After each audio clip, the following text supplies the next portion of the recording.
मराठा आरक्षण आंदोलक मनोज जरांगे पाटील यांनी 5 दिवसांपासून त्यांचं सुरू असलेलं उपोषण अखेर स्थगित केलं आहे। यावेळी आयोजित पत्रकार परिषदेत त्यांनी उपमुख्यमंत्री आणि गृहमंत्री देवेंद्र फडणवीस यांच्यावर जोरदार आरोप केले आहेत। देवेंद्र फडणवीस ही भाजपला लागलेली कीड आहे आणि त्यांच्यासारखेच 2-4 जण आणखी भाजपात आहेत, ज्यांच्या बापामुळे भाजप राज्यात मोठी झाली। त्यांनाच संपवण्याचं कारस्थान देवेंद्र फडणवीस यांनी रचलं, पण मराठ्यांच्या ओढाताणीमुळे पंकजा मुंडेंचा 10 वर्षाचा वनवास संपला, असा दावा देखील मनोज जरांगे पाटील यांनी केला आहे। मनोज जरांगे पाटील यांनी उपोषण स्थगित करण्यापूर्वी पत्रकारांशी संवाद साधला, त्यावेळी त्यांनी गृहमंत्री देवेंद्र फडणवीस यांच्यावर जोरदार टीका केली।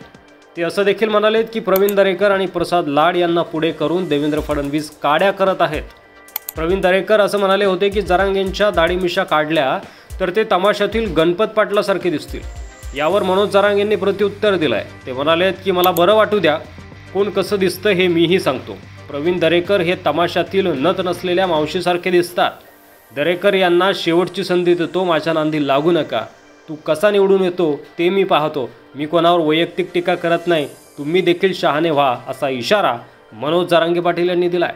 मनोज जरांगे पाटील यांच्या विरोधात पुणे कोर्टाने अटक वॉरंट काढलंय। त्यावर ते म्हणाले की पुन्हा अटक वॉरंट का काढलं? राज्याचा गृह विभाग फडणवीसांच्या ताब्यात आहे, त्यांनी माझ्या विरोधात डाव रचलाय। न्यायाधीश फडणवीसांचे नातेवाईक आहेत, मला जेलमध्ये टाकून तिथे त्यांची माणसे मला जीवे मारणार। मी कुठेच अडकत नाही, म्हणून हा कट रचला जातोय। नाटकाचे पैसे दिलेले होते, त्यात माझा चेकही नाही। आम्ही कायद्याचा सन्मान करतो, म्हणून हुकुमशाही करता का, असा सवाल जरांगेंनी उपस्थित केलाय। नाट्य निर्मात्याची फसवणूक केल्याचा आरोप मनोज जरांगे पाटील यांच्यावर आहे। नाटकाचे प्रयोग आयोजित करून त्याचे पैसे न दिल्याप्रकरणी जरांगे यांच्या विरोधात कोथरूड पोलीस ठाण्यात गुन्हा दाखल करण्यात आला होता। त्या प्रकरणी सुनावणीला गैरहजर राहिल्याने पुणे कोर्टाकडून अटक वॉरंट जारी करण्यात आलाय। मनोज जरांगे यांच्यासह अर्जुन प्रसाद जाधव, दत्ता बहिर यांच्या विरोधात देखील कोथरूड पोलीस ठाण्यात गुन्हा दाखल करण्यात आलाय।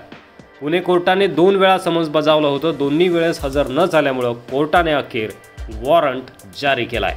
त्यामुळे आता मनोज जरांगे पाटील यांना अटक होते का आणि हे प्रकरण पुढे नेमकं काय वळण घेतं हे पाहण्यासारखं असणार आहे। यावर तुमचं मत कमेंट बॉक्समध्ये लिहायला विसरू नका आणि चॅनलवर नवीन असाल तर सबस्क्राईब करा।